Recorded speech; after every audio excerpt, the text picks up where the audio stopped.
Hey, it's Michael, and this is the Kintsugi Podcast. I'll be back in a minute with this week's conversation about resilience. But first, if you wish to create a better life and have a better career, then please visit michaelobrienshift.com and download your free workbook on how to create a better life. In it, you'll discover ways to find more energy for the things and the people who matter most to you, so you can create a better tomorrow.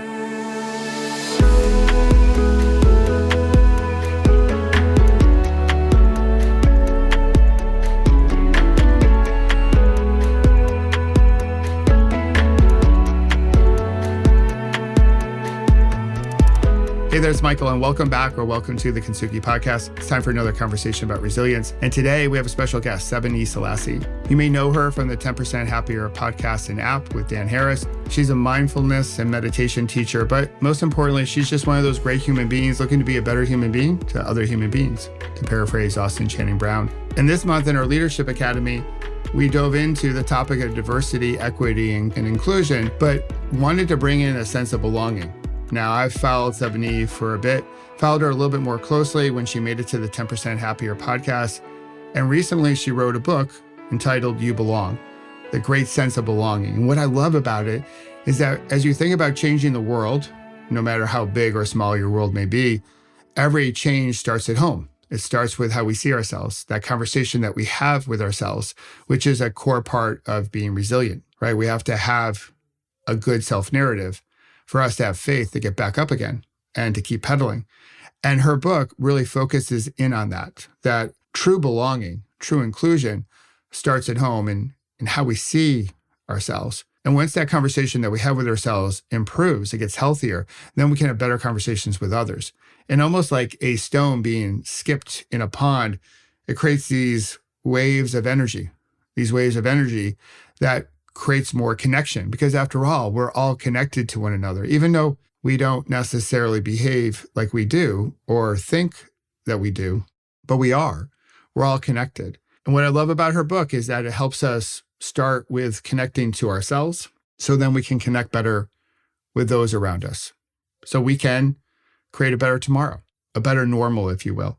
So if you know Sebene, you already know her wisdom and her energy, her grit and her grace. If she's new to you, welcome to the Kintsugi Podcast. I know you're going to fall in love with her, as I have over the years. So if you don't have your coffee or tea already, hit pause, grab it, sit back, and listen to the wisdom and the energy of Sebene Selassie. Sebene, thank you for joining us. So I'm so thrilled. This is one of the joys on my calendar all week, and it's been a week of a lot of joy. So thank you for being with us today. Thank you for having me, Michael. So I have to start, when we're recording this in the end of the third week of January. I know we started 2020, the last 3 weeks have felt like a roller coaster of different emotions. So before we dive into your book and all your wonderful wisdom, I need to ask, how are you processing the last 3 weeks, or how are you today with all that's happened in the world and in particular our country? Yeah, thanks for asking. Today I'm doing really well. We've had a really wonderful week for our country, I think, and for democracy in general. And it feels like a huge relief. I think navigating the start of 2021 just felt very rocky and almost like ripping a wound, a scab off a wound. So it's not that we didn't know it was there, but it was just kind of revealing the pain and the pus again. Yeah, so it feels like some healing and some tending to that wound this week. Yeah, I agree. It felt calming. I shed a few tears this week, almost like the energy that I had in my backpack that I had not fully emptied over the last year, or maybe even the last 4 years. That may have been like shoved into a little pocket in your backpack. All that stuff sort of came out. And so I feel today on this Friday, I feel lighter and certainly more hopeful. So, well, thanks for sharing. And I'm glad it's been a good week. So let's dive into You Belong. So I just love the book. It's one of the reasons why we wanted to highlight it. So one of the big things when I look at life is that things don't really happen without conversation. like everything happens through conversation. And the most important conversation is the one you have with yourself. But we often don't want to really dive into that work, that conversation we're having with ourselves. And I know you said in the book, you could have basically like labeled every chapter, like, with a focus on you, like, you belong. And so I want to start there. Like, what does it mean to know yourself or know thyself? And I definitely loved all the references to all the personality assessments. I've taken almost every one that you listed in your book throughout my career. So I would love for you to share and bring, your book to life, if you will, on the importance of knowing ourselves, especially in this moment, and how that can help really foster more belonging in our communities and across our country. Yeah, thank you. Such a great question. The book is called You Belong, a call for connection. And the call for connection starts with the connection with ourselves, that I'm using belonging kind of as a synonym for joy and freedom and a sense of well-being that is our birthright and is actually the truth of our reality without all of the patterning and conditioning and trauma and trials and tribulations that we have to deal with. And that is an inside job. So that know yourself part is a really important step to come to some understanding of those patterns, of your conditioning, so that you can start to loosen them to touch into that freedom, which is always possible. I'm coming from the premise that belonging is the truth. Like, we all belong. It's the fundamental truth of ancient wisdom traditions and scientific fact. Like, we belong. We're all interconnected, and we just have to come back to that knowing. But I actually start with the step called ground yourself. So before know yourself is ground yourself, because as you said, most of us don't want to do that work of knowing ourselves, because it actually takes some stillness and some silence and some capacity to be with what's here, because we tend to not want to know ourselves because it's not comfortable. And just because something is not comfortable, it doesn't mean it's not worthwhile. Actually, Yes. It's often the opposite. So know yourself begins with grounding yourself and building that capacity to actually be with your experience, witness what's there, start to be able to unpack without running away or distracting yourself or trying to just make everything pleasant all the time. So I come from, a particular meditation practice, mindfulness meditation. So I'm encouraging people to develop that capacity to just mindfully sit with or be with their experience so that they can know themselves. That's great. When I was going through my recovery, a mentor shared with me, this was part of my shift. He shared with me, like, hey, Michael, all the events in your life are neutral until you label them. Try to have more neutrality, to have some space, because I was quick to judge the whole experience as good, bad, right or wrong, as we are today. So I love what you just shared. Also loved what you shared in the book, just around that connectivity and the nod to like energy. Like, we're all energy. Everything around us is energy. And we all have a ripple effect, if you will, just like that stone that's tossed into the pond, right? And we have our connection, and animals communicate this way, and we communicate this way, even though maybe that muscle has atrophied over the years as we've built language. So around this whole concept of connection, I wanted to ask you, because what we see in the world are based on worldview, is like some things that we like to think are not right or wrong, or we see emotions that we don't feel like we're connected to, like the hate and anger that we may have seen in the beginning of 2021. And I know from watching it, we're like, well, we're not connected to those people. But in reality, we are, because we're all connected. And I was hoping you could share a little bit more about how do we get to that point where we have acceptance that we're all connected, even when we see things that are unattractive, that we're like, well, that's them, not me. But it's really all of us, right? Yeah. Another kind of fundamental premise of the book is comes out of Buddhist thought, but really we can apply it to all different systems of thinking. Science says this too in its own way. It's called the paradox of the two truths. And the thing about them is that they're both true. That's why they're a paradox. And it's the absolute truth of that interconnection. We're not separate. But it's also the relative truth that we come into this world with our particular bodies and experiences and genealogies and histories and identities. And those come with history and systems of oppression and inequality. And so we're kind of navigating those two things all the time, that truth of our interconnection and the truth that we're not the same. So although we are not separate, we are not the same. I keep saying that over and over Sure. in the book. And so for me, kind of encountering these systems out in the world, we sort of name these systems of oppression, white supremacy or patriarchy or misogyny or the things that we witness, but we also have to realize that systems are made up of people, and I am people. We are people, and these systems are inside of us. And so what I invite people to do is, rather than kind of seeing that as something outside of me only, start to see how they're just patterns of domination and how we replicate patterns of domination within ourselves. And it might be a sort of better than, because I don't have that same type of ideology or particular hatred, but that's still a domination move. To Yeah. kind of think yourself better than. I use the example of George Bush, who was at the inauguration this week, who was someone I had to kind of contend with. Feels like easier times now. But I, had a lot of kind of hatred and arrogance about thinking that he was wrong for what he did, which he was. Yeah. He's likely a war criminal. And what I started to do is just kind of practice with imagining what it would be like to be him. So, of course, if I switch places with someone I disagree with today, I would think like I do today.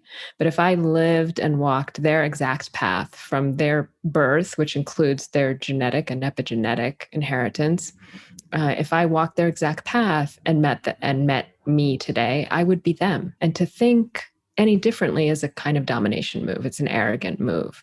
So that doesn't mean that we don't challenge what's unjust and we don't fight for equality or challenge oppression, but we don't do it with the arrogance that someone should think the way we do, given our history and our perspectives.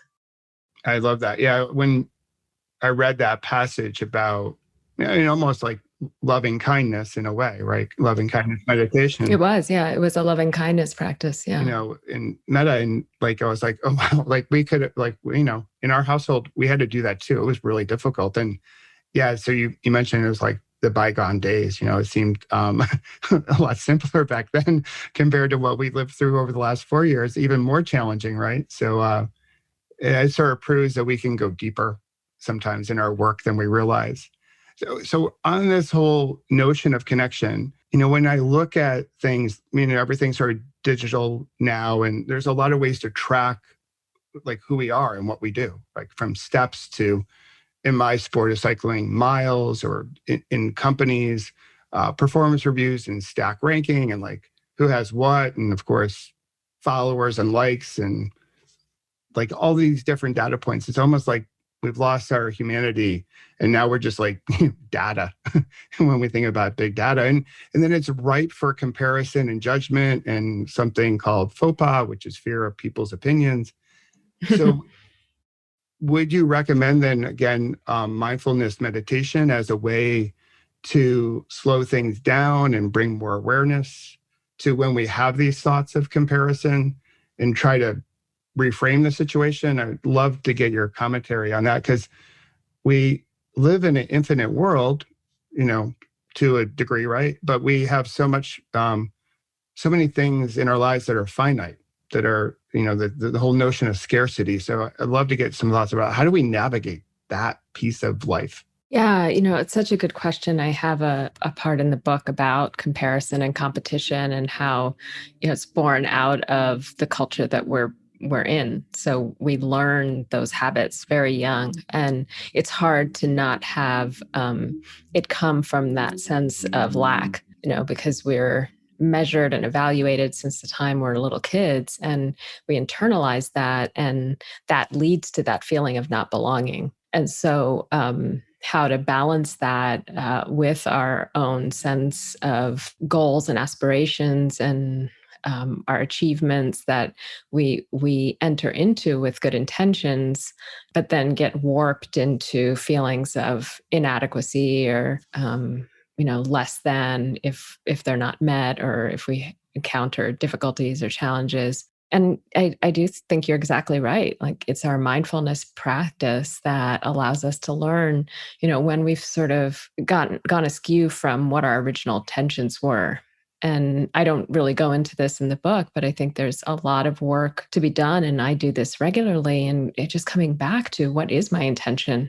If I have a real sense of purpose and mission in my life, and it doesn't have to be some outsized mission to end white supremacy, although I think all of us want that. Yeah, that would be a good one. Yeah. But it could be to just be the best parent that I can be, or, to run my business with a sense of ethical responsibility towards my community, or to, be a teacher that can really see the potential in every student. And whatever it is that we do, we can come to it with a deeper sense of purpose and mission that is really aligned to our values. And then it's tracking that by seeing, like, okay, if I'm going to post this thing because I want it to inspire people, is me checking to see how many likes it gets compared to someone else's post, is that really serving the mission? Is that really serving the intention? Or is that coming from a sense of lack and not belonging that I need to address in a different way? I love that. I have a private group on Facebook of Peloton, the spin bikes owners. And one of the things that I try to constantly sort of weave into our dialogue, because there's the whole sense of what a Peloton is, which is a group of cyclists in a bike race. So they're all on different teams, but they're all going down the road together. They need each other to go down the road as safely and as fast as possible. But with that concept of community, which is one of the pillars of, I think, that organization, there's a whole bunch of competition and comparison within it. So part of it is like, just really, it's like trying to emphasize, like, you do you, like, you belong to you, and don't let this be an invitation to think you're less than just because someone's working out more frequently than you, or is stronger or faster or whatever. It's this constant tug of war that we're going through, especially, I think, in today's world. And I think social media is good for a lot of reasons. Like, I sort of I got introduced to you through Dan's show. So we'll call podcasting a form of social media. So that's good. But yeah, it does end up causing a lot of comparison where it probably doesn't need to. So one thing I want to get to, and I love that you wrote about this, because this was critical for me as I went through my recovery, was just the power of gratitude. When I was in the early stages of my recovery, all I saw was everything I lost, everything I couldn't do anymore. And then someone introduced gratitude to me. So then I could start seeing some of the things I still could do, I still could have.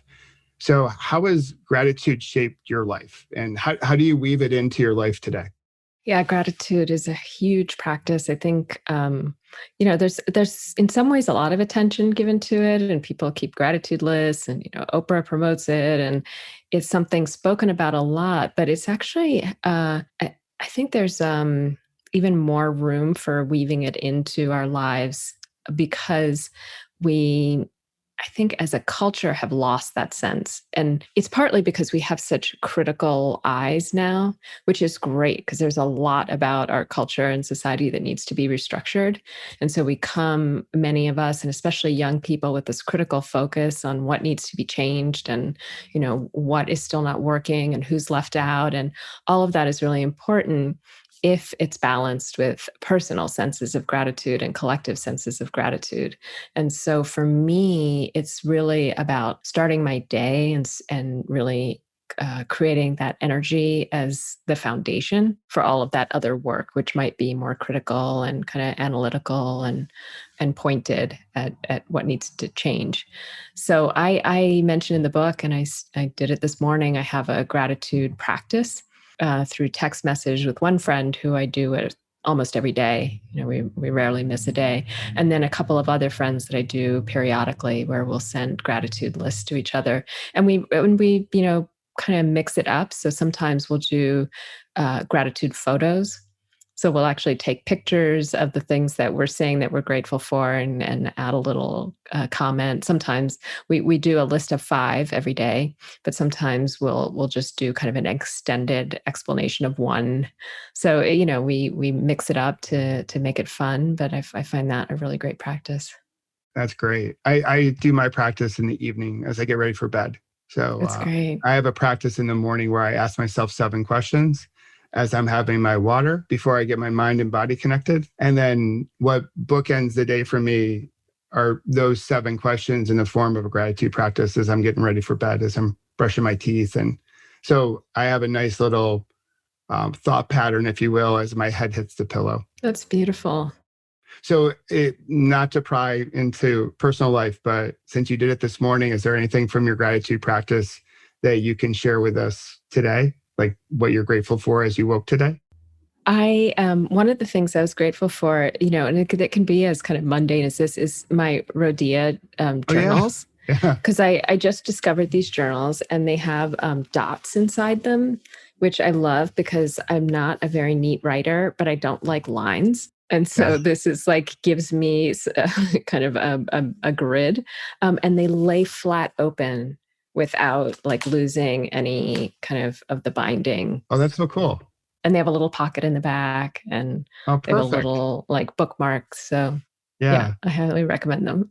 Oh no, I love expressing gratitude for the mundane. I much like mindfulness practice. I'm gonna guess that you would agree with this. It's our ability to take our practice, if you will, off the mat.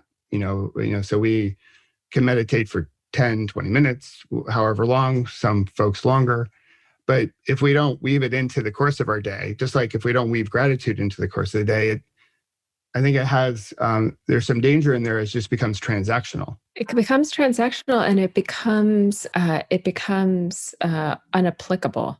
It's called practice for a reason. And we're not practicing to become good meditators. We're practicing so that we can bring that awareness into our daily life, as you're saying. And sometimes I think there can be this belief that it's about achieving certain states, certain experiences, and it becomes almost like people who become addicted to peak experiences, that then the meditation becomes a place where I can experience this particular state that I find pleasant or exciting or whatever it might be, but we're not able to then apply that capacity to awareness into everyday life.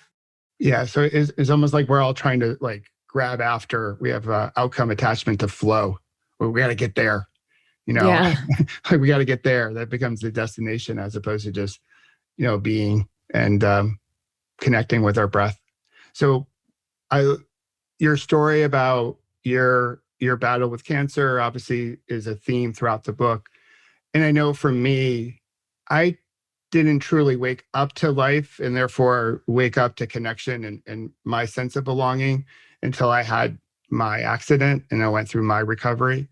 So I was hoping you could share, how you see life differently as you battle cancer, and as a cancer survivor, you continue. I know it's probably is always on your mind in some form or fashion. So how is that a pivot point for you? Oh, in so many ways. Also because I had 3 occurrences of cancer over 10 years. So it was a long process for me. And interestingly enough, I was already a meditator and had been studying Buddhism for a number of years when I was first diagnosed at the age of 34. So, for me, it was really seeing my practice in action. I used to come to practice mostly in times of suffering, like a lot of people. So, practice more after a breakup or, when dealing with some kind of stress of figuring out what to do with my life. And when things were, quote unquote, going well, wouldn't practice as much. But cancer, is sort of the ultimate call to practice as a way of life rather than just crisis management. So it fundamentally did shift my practice because it deepened it so much. So, before that, I had been practicing and studying with teachers and even had done a couple of retreats. With my first diagnosis, I became a really serious practitioner. And so that deepened not just the actual practice, but also the integration of a deep study into what am I practicing for? And, there is that saying and understanding that, we're practicing for death. So I was meeting that really head on. Like, what does it mean? Like, what is this practice really talking about? And that led to many, many years now, 15 years later, a much, much deeper relationship to the Dharma, but really to life. That's so great. And how's your health now? It's great. It's good. Yeah. I have a lot of, not a lot, but I have some lingering side effects, including lymphedema and some lung damage and other issues, but I'm very healthy. So thank you. No, I'm glad to hear that. As do I. I have a couple things that always stay with me. It reminds me of what I've been through. Mm-hmm. So Exactly. it's a wonderful gift. So you referenced it a little bit just today, obviously in the book too, white supremacy. The work I do a lot of work as a white guy, which is rare, in the gender equity and belonging or inclusion space. And when I look at corporate life, because I do believe that if we can change how we work together, we can change how we live together, since we spend so much time at work. And I think what is happening, I think this moment feels different. It feels different for me, since we go back to Black Lives Matter, or, second chance at it, if you will, with George Floyd's murder, that we can't make the progress we wish to make if white men are not involved in this dialogue and action. So this is one thing to talk about it, as you know, and you would agree, it's another thing to do something about it. So as you look at it, like, what advice would you have for white men in this moment? Because I think this is a moment, as I shared just the other day, this is an inflection point moment. It feels that way for me. And every moment has a beginning of that moment and sort of the tail end of that moment. In the last 4 years, I think it was the beginning of that moment. The next 4 years could be the end of that moment. But so I was hoping you could share just advice for the white men out there in terms of like taking advantage and leveraging this moment so we can create a better tomorrow for all of us. Mm-hmm. It's a really good question and an important one, because there's still so much to be seen. That critical eye that I was talking about before. And something, I don't know if I say it exactly like this in the book, but something I've been thinking about is this balance between the two truths of our absolute interconnection and our relative separation or identities. And I think that we can sway towards one or the other depending on our sense of comfort with particular viewpoints. And a lot of white folks and men can kind of sway towards the absolute truth, want to kind of emphasize that truth of our interconnection and this, energetic.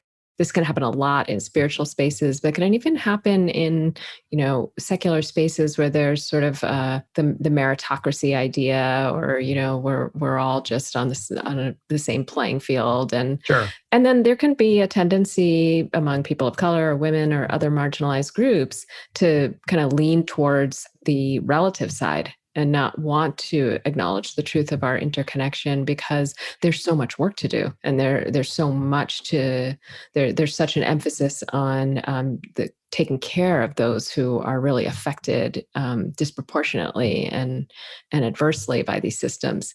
So my advice would be to kind of notice where you lean and start to pay attention to where you're not. I also use a metaphor of concentric circles to kind of show, or to imagine visually, this idea of marginalization, and that there's often this emphasis on bringing people to the center. There's even the phrase from margin to center, as if everybody wants to be in the center. And if the center is where, kind of the rich, white, cisgendered, hetero white guys are, there is this myopic view that comes from that. Like you're only looking inwards to the center. And I encourage people who are in the center to actually move out to the margins, because people from the margins constantly come into the center. They have to work in the center, they get educated in the center, they get resources in the center, but it's rarely that. And then sometimes people in the center then think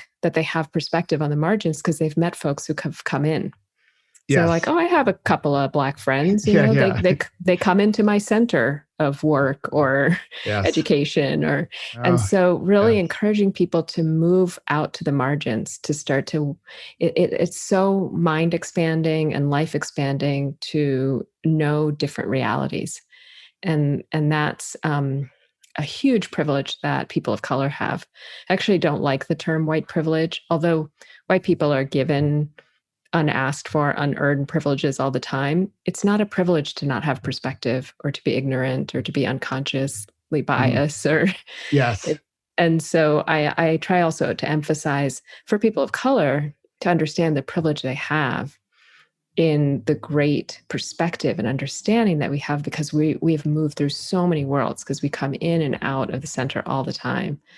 So going out to the margins might be reading books by different people, taking in different media, watching movies from different cultures and communities. I tell the story often of my friend Elaine, who's a 60-something-year-old white Jewish lesbian Dharma teacher. And we used to have lunch every week. So we taught together a lot. And every week she would be reading a book by a Black author. And I said, Elaine, what's going on? She said, oh, I spent 60 years basically only reading white stuff. So I've decided I'm only going to read Black women from now on until I feel like I'm understanding Very something cool. besides my own world. Awesome. I love that. I love that. Well, one of the things that we pride ourselves on here in our academy and on the show and the whole thing is just the whole concept of resilience. You have it in your life. I know you even did a resilience meditation for 10% happier. So I heard it again a few weeks ago. So for you, what does resilience come down to? What is it, if you will?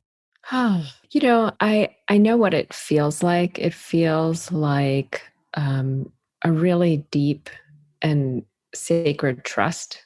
Uh, so often we think something happening is a mistake or something gone wrong. I thought that about cancer many times. But if we really understand the kind of mystery and unfathomable number of causes and conditions that led to any moment. So if I think back even my own genetic lineages and all the genetic and epigenetic material that's been handed down, then all of the experiences I've had since my birth, many of which I probably can't even remember. So those are both, traumas and teachings and learnings and understandings. Like anything that's happening in this moment is meant to happen. Yes. It's not maybe good or just in terms of whether I want it to happen or if I find it harmful or if it's, systemic, but it's meant to happen because it couldn't be otherwise given all of its causes and conditions. So resilience to me is a really deep trust, a deep sacred trust in the fact of this moment being what it is and allowing that and then choosing my response to it. I love that. Yeah, one of the best answers I've heard about that. A lot of what you just shared, I went back to like just my whole experience. When I would judge it, I'd label it, and then I had to try to come to peace with it and find that neutrality with it, and realize that this is a moment. Like I could give it a different label.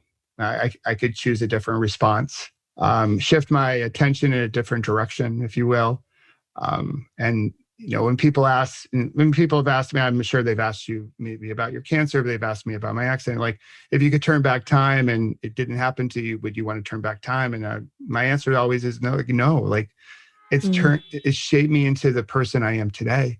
Oh, It's yeah. connected. Without that, it doesn't connect us. So we don't meet. So the answer is no. It's part of my lived experience. It shaped me as a person. So bring it on, right? So bring on the moment. So yeah. And that means trusting every moment. So sometimes it can have good to, I can have like an acceptance of that. And I've come to the same kind of appreciation for my experience. I wouldn't change it, not a minute of it. And then something bad will happen, quote unquote bad. And I'll be like, oh, yeah. and then it's really coming back to that trust, whatever is happening, including outside of my life, January 6th, Yes. like whatever is happening, to really trust that then we can choose a response to this moment. Yeah. For me, what we've lived through, to me, it's this beautiful gift of awareness. I often say, like, no mud, no lotus. It's part of our mud. Like, we got to go through the mud and the muck and the dark and the dank to get to, a beautiful flower. So we got to get through some of these moments, and this is part of our journey, these moments, and to let that moment breathe for as long as it needs to breathe. So no, I love that. I love the concepts you're sharing. So you chose the Loveland Foundation as your charity. Obviously, people know we want to contribute to a greater good here. And so we make a donation to all of our experts and all of our authors that come in. So why, I know Rachel and I know Rachel's work, but I would love for you to plug her foundation and the work she does and why you chose that charity as the charity you wish to honor. Yeah, I chose that because of its emphasis on mental health for Black women and girls. And, I work a lot in communities of color and with Black folks, and am really committed to making spaces of healing and of practice accessible for folks who normally can't access them. And so what may seem like, an easy thing to access for some of us, mental health services and therapy, can be really debilitatingly inaccessible for others. And I know how much therapy and therapeutic spaces have helped me navigate traumas and experiences that I otherwise would not have been able to navigate. I spent years in therapy and really benefited from it. And so, we talk about meditation or things that seem easily accessible now because there are apps, but to have the attention and care of a trained and dedicated therapist, especially ones that can really address the needs of particular communities, I think that's an incredibly valuable gift that I want everyone to have access to. That's great. Well, we'll definitely share more about her foundation. I think they're doing incredible work, and in our household too, where my oldest daughter, part of her purpose, passion, if you will, is to help destigmatize mental health. It's so common for us to talk about orthopedic health or cardiovascular health or allergies or what have you, right? We'll openly talk about that if we gather over dinner or at work. But mental health, especially as we've gone through the last year, is still really difficult to talk about. And I hope, and I believe, I want to be optimistic that we can get to a point, a space where we talk about our mental health concerns just as freely as we do our orthopedic health issues, like our knee replacements and hip replacements. It's all part of pain and the healing process and getting better and living with health. Because if we don't have our health, then, I think you and I both know we would trade almost anything to have it. So, yeah. And just to mention, meditation can be contraindicated for people who are really suffering from anxiety, depression, sure, or have not kind of treated some deeper mental health issues. And so, as a meditation teacher, I'm particularly interested in people getting access to mental health so that they can get benefit from meditation when they're ready for it. Perfect. Well, since it's all about belonging and connection, I have one final question I got to ask. What's the best way for people to connect with you if they wish to connect? Oh, thank you. Yeah, my website is my name, sebeneselassie.com. And all of my social media handles are just my full name. So I'm on Instagram and Twitter. And yeah, I would love to hear from folks. Cool. Well, Sebene, thank you for joining us. It was wonderful. And again, thank you for writing your book. It's wonderful. It's one of my favorites that I've read over the last couple of years. So thank you for doing the work that you're doing. Thank you, Michael. It's been great to be here.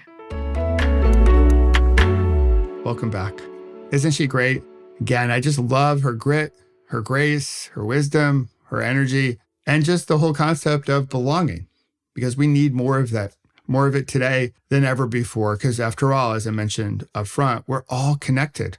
We need connection at work.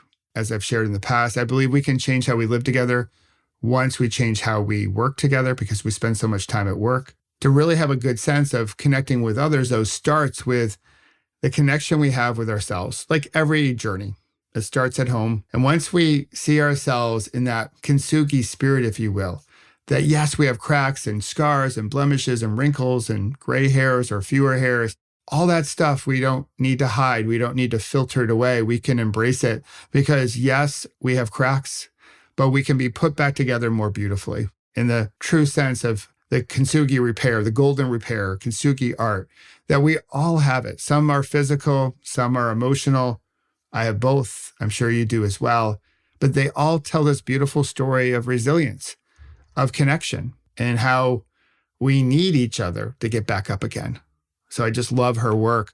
I hope you do as well. If you don't follow her, I invite you to do so. You can find her on Instagram. You can visit her website, which I'll put in the show notes. And if you haven't read her book, You Belong, I encourage you to do so. It's a great read, especially a great read going through this moment in time. So again, Sebene, thank you for joining us. I hope you all enjoyed our conversation with Sebene on belonging and how we can create a better tomorrow together.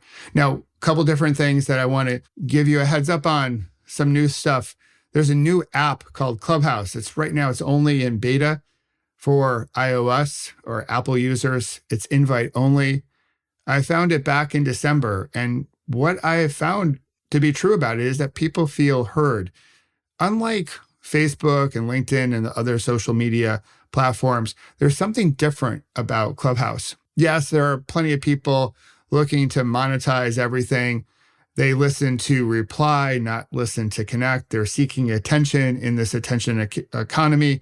There's all that there, no doubt about it. And certainly the app has had some growing pains. Anything in beta usually does. That's why they call it beta testing. But there's something magical when you find the right communities where people are sharing stories for the very first time in the Kintsugi spirit. People trying to come together to raise money and awareness and services for those impacted by the winter storms down in the Southwest, down in Texas in our country. Folks practicing mindfulness. So it's this concoction of a dinner party and a live podcast and a conference call and just maybe a small little coffee clutch. I think it's a wonderful tool for extroverts and introverts. It's a way to build community. And here's the thing, it's just our voice. And we can hear everything in our voice when we're happy and sad and hopeful, when we have moments of growth, but we can also hear the cracks. And what I've noticed over the last 3 months is that we all have felt some of the cracks of the last year. Even people who have crushed it, if you will, over the last year. Some people have had their best year ever. So that is true. But even for them, their backpack feels a little bit heavier. So I do think Clubhouse is onto something. So there's something magical about our voice and just the ability to connect, which is even different than here on the Kintsugi Podcast, and certainly different than most of the other social media apps. So if you're on Clubhouse, I would be honored if we connect. I'm hosting 2 rooms each week. One's on Tuesday nights at 7:10 p.m. Eastern, and it's called Kintsugi. And it's a platform for people to share their stories in a very safe environment. It runs for about an hour. And the next room happens at 4 p.m. Eastern every Friday. I'm calling it a room or a moment to pause, breathe, and reflect. A perfect way to just let it go. Let whatever happened this week go. A moment to pause, breathe, and reflect. Empty that backpack of ours so we can have the right type of energy for the weekend. So 2 rooms I host, but I'm there from time to time during the course of the week. If you need an invite to Clubhouse, just let me know. I'll be happy to send one your way as long as I have them. But again, just a little programming note that I hope we can connect there as well and have a little bit more interaction. So with that, as always, thanks for listening to another conversation about resilience here on the Kintsugi Podcast. If you can share, that would be great. Subscribe or comment. That would be wonderful. That would mean a lot to me. And until next week's conversation about resilience, please remember to pause, breathe, and reflect, and build your sense of belonging to yourself so you can create a greater sense of belonging to others. And of course, have fun storming the castle. We'll talk to you next week. Bye-bye.